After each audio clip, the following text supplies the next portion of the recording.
Vlad the Impaler, the real Dracula's reign of terror. The Forest of the Dead. Picture this.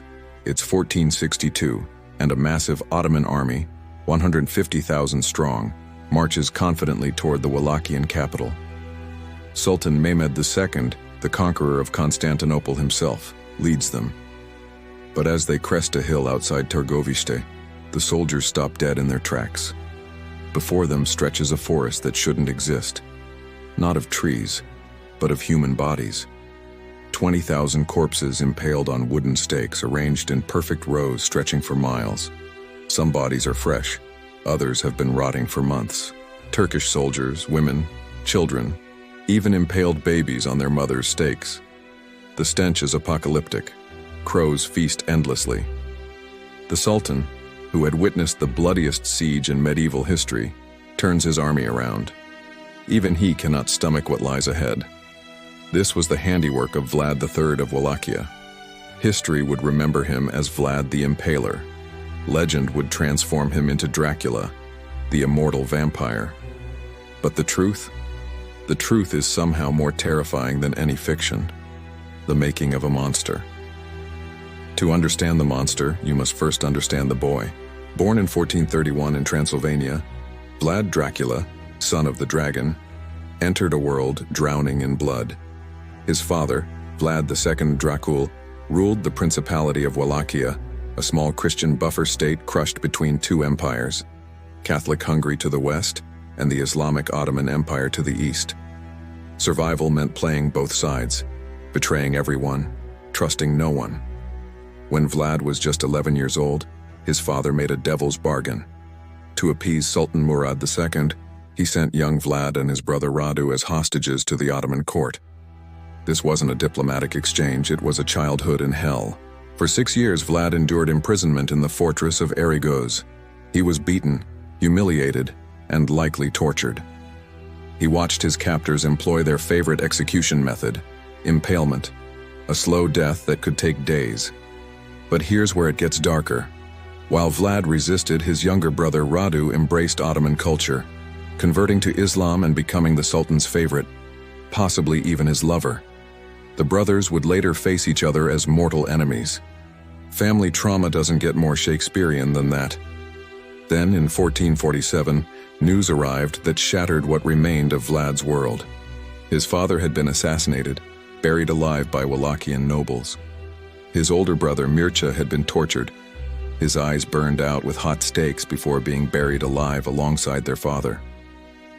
Vlad was 16, alone, and seething with a rage that would define an era. The first taste of blood. Vlad claimed the throne of Wallachia in 1456, and his coronation gift to his people was immediate and spectacular violence. He hadn't forgotten the nobles who murdered his family. On Easter Sunday, as the aristocratic boyars feasted in their finest clothes, Vlad's soldiers surrounded them. He had a question. How many princes had they served under? The older nobles boasted proudly of their long tenure. They'd outlasted dozens of rulers. This was their death sentence. Vlad impaled the eldest on stakes in the town square, a slow, methodical execution designed for maximum suffering. The younger nobles and their families? He forced them on a death march, 50 miles through the mountains to the ruins of Poenari Castle. There, still dressed in their Easter finery, they were enslaved to rebuild the fortress with their bare hands. Most died from exhaustion. Their bones were literally mortared into the walls. This was Vlad's opening statement, and he was just getting started. The psychology of impalement. Let's talk about the method that defined Vlad's legend. Because impalement wasn't just execution, it was performance art designed to destroy souls. Vlad perfected the technique with scientific precision. The stake had to be oiled and carefully rounded, not too sharp, or the victim would die too quickly from blood loss. It was inserted through the rectum or vagina and slowly driven through the body, carefully avoiding vital organs. If done correctly, the victim could survive for days, impaled vertically for all to see. Vlad displayed his victims in geometric patterns, arranged by height, in concentric circles, sometimes surrounding an entire city. He impaled people of every age, gender, and social class. Foreign ambassadors, Ottoman envoys, merchants who shortchanged customers, priests who broke their vows, unfaithful wives, and lazy peasants. Crime statistics in Wallachia plummeted. Travelers reported leaving gold in the streets which no one dared steal. But here's the question historians still debate. Was Vlad a sadistic psychopath or a brilliant strategist using psychological warfare? Perhaps both? The night attack that changed everything. In 1462, Sultan Mehmed II had enough. He invaded Wallachia with an overwhelming force, intending to replace Vlad with his brother Radu. The ultimate betrayal. Vlad faced impossible odds.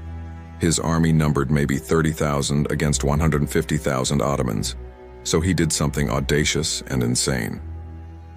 On the night of June 17th, Vlad launched a surgical strike directly at the Sultan's camp. With a hand-picked force of cavalry, he infiltrated the massive Ottoman army in pitch darkness, targeting the Sultan's personal tent. The raid descended into chaos, soldiers fighting shadows, the screams of dying men in the dark, fires spreading through the camp. Vlad nearly reached Mehmed himself, nearly decapitated the conqueror of Constantinople, nearly changed the course of world history with a single sword stroke. He failed by minutes, but the psychological damage was done.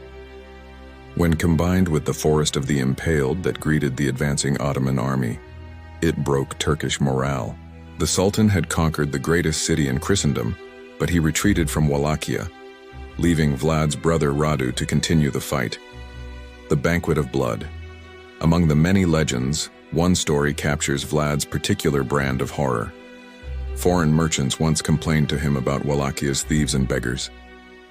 Vlad listened thoughtfully, then invited every beggar, sick person, and poor soul in Wallachia to a great feast at Targoviste. Hundreds came, filling a massive hall. They ate and drank like never before.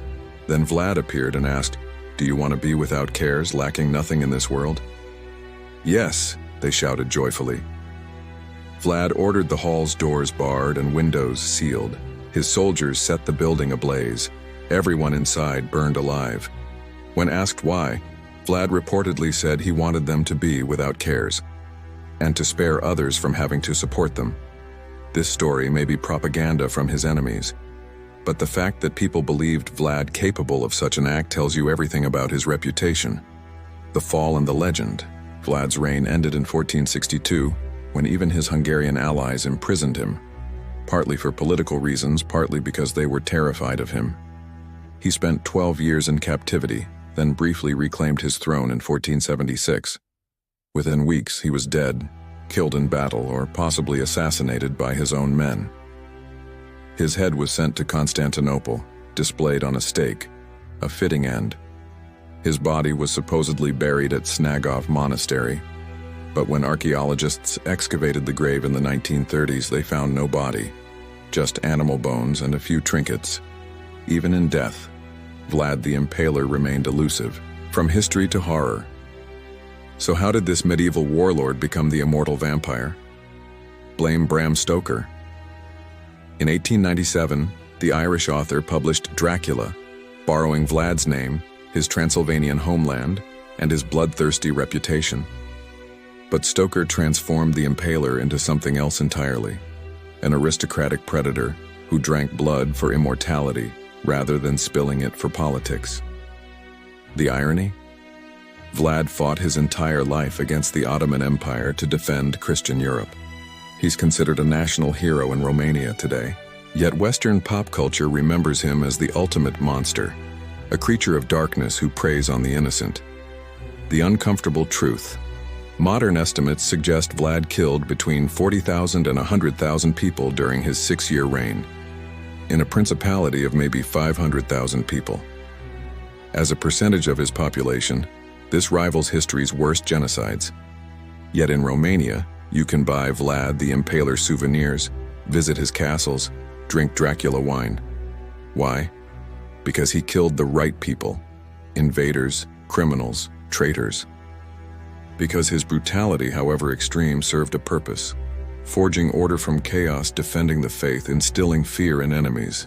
He's proof that history judges monsters differently when they're our monsters. Vlad the Impaler remains fascinating because he forces us to confront uncomfortable questions. When does justice become vengeance? When does strength become tyranny? At what point does the defender of civilization become the very monster he fights against? Perhaps that's why the legend endures. Vlad didn't just inspire the vampire myth because he was bloodthirsty. He inspired it because, like the undead count in Stoker's novel, he represents something immortal and unchanging about human nature itself, the seductive darkness that lurks behind every righteous cause, waiting to be unleashed. The real Dracula didn't need to drink blood to be immortal. His legacy of terror proved more than sufficient.